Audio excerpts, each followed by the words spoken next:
জীৱনত যিকোনো বস্তু এটাৰ প্ৰতি চখ পূৰণৰ এটা নিৰ্দিষ্ট সময় থাকে। সঠিক সময় পাৰ হৈ যোৱাৰ পিছত চখটো পূৰণ হ'লেও কিন্তু সন্তুষ্টি পূৰণ নহয়। সৰু সৰু সুখবোৰ অতি মূল্যৱান।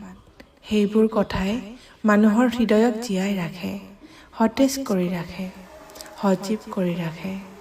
আশা পূৰণৰ অভাৱৰ নীৰৱ হুমুনিয়াহত মানুহৰ হৃদয়খন অলপ অলপকৈ মৰি যায়। সেইবাবে সময় থাকোঁতেই চখবোৰ পূৰণ কৰিবলৈ চেষ্টা কৰিব লাগে।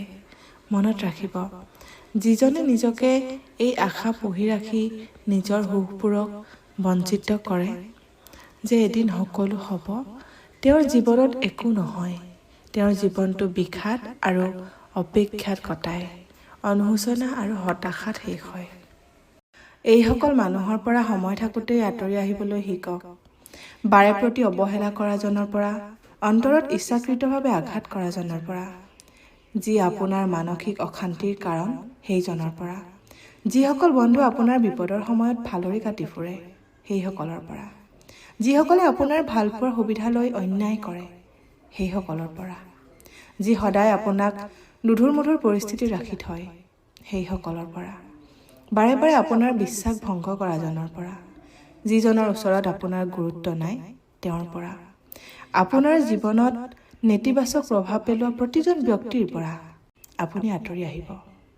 এটা কথা মনত ৰাখি ল'ব, অকলে থাকিবলৈ বেয়া লাগিলেও, পৰিস্থিতিটো চম্ভালিবলৈ কঠিন যেন লাগিলেও কিন্তু আপুনি এনে প্ৰকাৰৰ লোকৰ পৰা আঁতৰি যাবলৈ শিকক। এনেবোৰ মানুহ আমাৰ বাবে সদায় বিপদজনক। সেইবাবে এনে মানুহৰ পৰা আঁতৰি থকাটো বহুত জৰুৰী। এই সমাজৰ বেছিভাগ মানুহৰ বাবে প্ৰেম, সময়, আৱেগৰ কোনো মূল্য নাই। কেৱল ক্ৰোধ, অহংকাৰ, আগ্ৰহ, বাহ্যিক সৌন্দৰ্য, মোহৰহে মূল্য বেছি। মানুহে ধৰি ৰখাতকৈ এৰি যোৱাটো বেছি পচন্দ কৰে। নিজকে সলনি কৰাৰ আগতে আনৰ পৰা সলনি হোৱাৰ আশা কৰে। খং আৰু জেদেৰে প্ৰতিযোগিতা কৰি ভাল পায়। তেওঁ নিজৰ সম্পৰ্ক উন্নত কৰাতকৈ আনৰ পৰা ভাল সম্পৰ্ক বিচাৰি উলিয়াবলৈও ভাল বুলি ভাবে। পৃথিৱীৰ আটাইতকৈ অৱহেলিত সেইজন মানুহ হয় যিজন সদায় ডেছপাৰেট হৈ থাকে। যদি আপোনাক কোনোবাই গুৰুত্ব দিয়া নাই, আপুনি সেইজনক বাৰে প্ৰতি মনত পেলাই আছে, ফোন কৰি আছে, এনে কৰি আপুনি আপোনাৰ যোগ্যতাহে হ্ৰাস কৰিছে। আচল কথা এইটো যে ভালপোৱাজনে কোনো অজুহাত নোহোৱাকৈয়ে আপোনাক ভাল পাব, আৰু যিজনে আপোনাক ভাল নাপায় তেওঁক সৰ্বোচ্চ উজাৰি দিলেও পিছলৈ ঘূৰি নাচাব।